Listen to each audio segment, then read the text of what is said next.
నమస్తే, నేను మీ Gopi. Welcome back to our channel. ఈరోజు మనతో వచ్చరికి సీనియర్ జర్నలిస్ట్ జగదేవ్ గారు ఉన్నారు. సార్ నమస్తే. సార్ నమస్తే. జగన్ గారు ఓడిపోయిన తర్వాత చాలామంది చనిపోయారని, చాలామంది అసహనానికి గురయ్యారని, చాలామంది ఆత్మహత్య చేసుకున్నారని చాలా వార్తలు వచ్చాయి. ఈ వార్తల మేరకు జగన్ గారు ఒక ప్రకటన అయితే విడుదల చేశారు.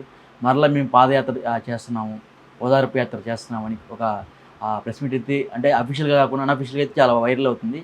సో ఆయన ఖచ్చితంగా మళ్ళీ డిసెంబర్లో పాదయాత్ర చేయబోతున్నారని కొన్ని వార్తలు వస్తున్నాయి. సో ఈ వార్తలో నిజమెంత? ఆ వార్తలు కూడా ఎవరో సాక్షి 2, సాక్షి 3లో వచ్చాయి అన్నట్టుగా చెప్పారు.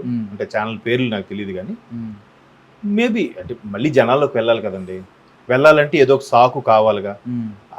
ఆ సాకు దొరకాలంటే ఇదే కరెక్ట్ రీజన్. ఇప్పుడు రాజశేఖర రెడ్డి గారు చనిపోయినప్పుడు చాలా మంది మనస్తాపానికి గురయ్యారు, అది వాస్తవం.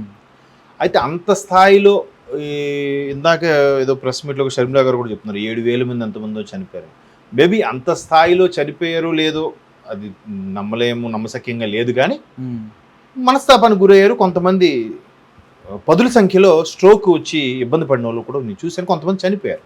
మరి అన్ని వేలంటే ఏమో తెలియదు. ఎందుకంటే ఇంకో రూమర్ ఉంది. ఆ రూమర్ ఏంటంటే ఆ సమయంలో సాధారణ మరణాలు కూడా ఈ విధంగా కలిపేశారు.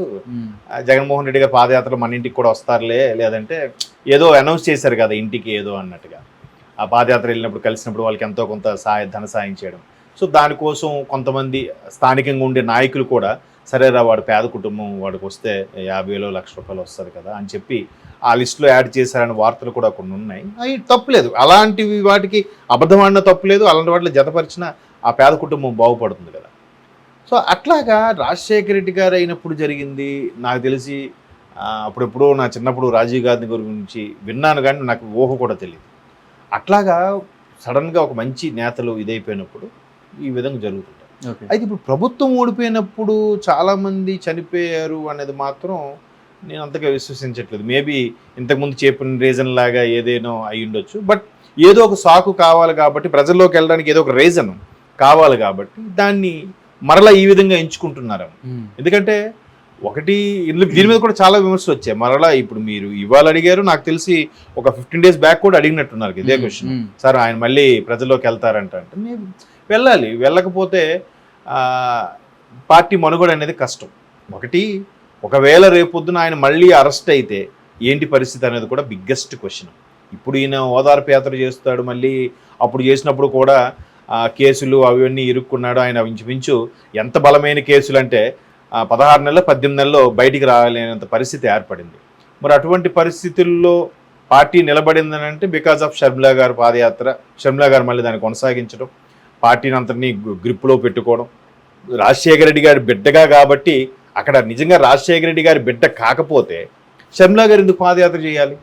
అయితే విజయం గారు చేయలేదు, భార్య భారతి గారు చేయొచ్చు కదా, వాళ్ళు ఎందుకు చేయలేదు?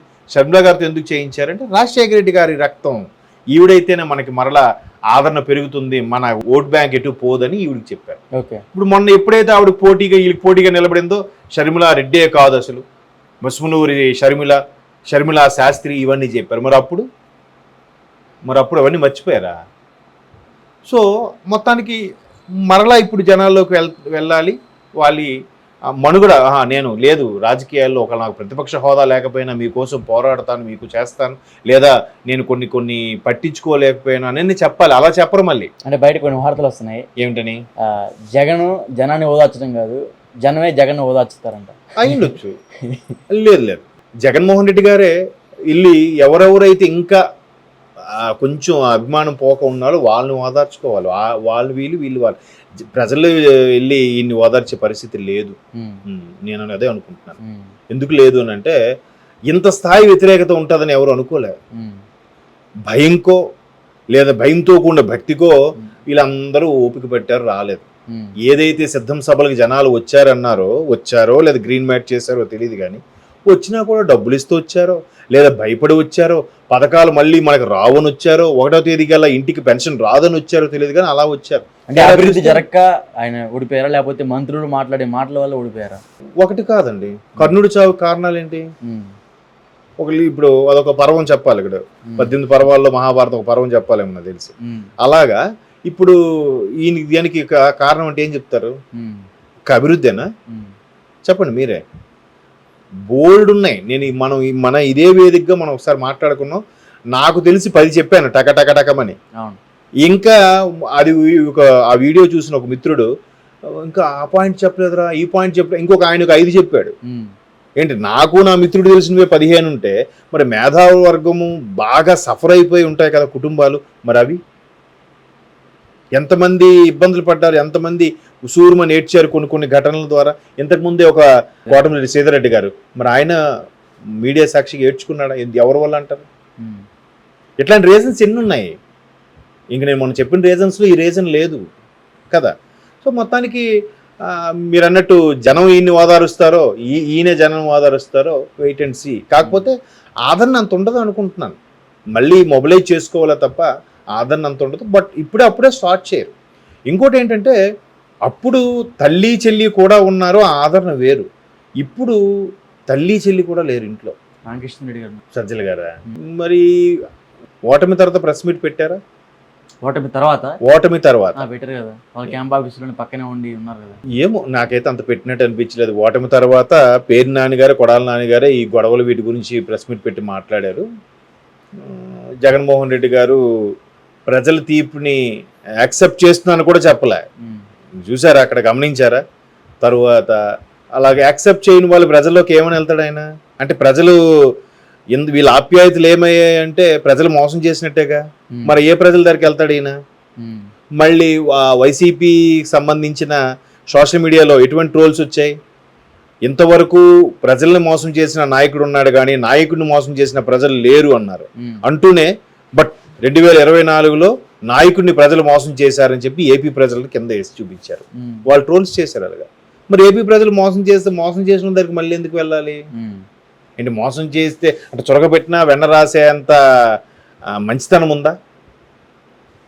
పోనీ ఉద్యోగస్తులు అంత ఇబ్బంది పడ్డారు, అన్ని తిరుగుబాట్లు జరిగాయి, అమరావతి ముట్టడన్నారు, తాడేపల్లి ముట్టడన్నారు, ఇవన్నీ జరిగాయి.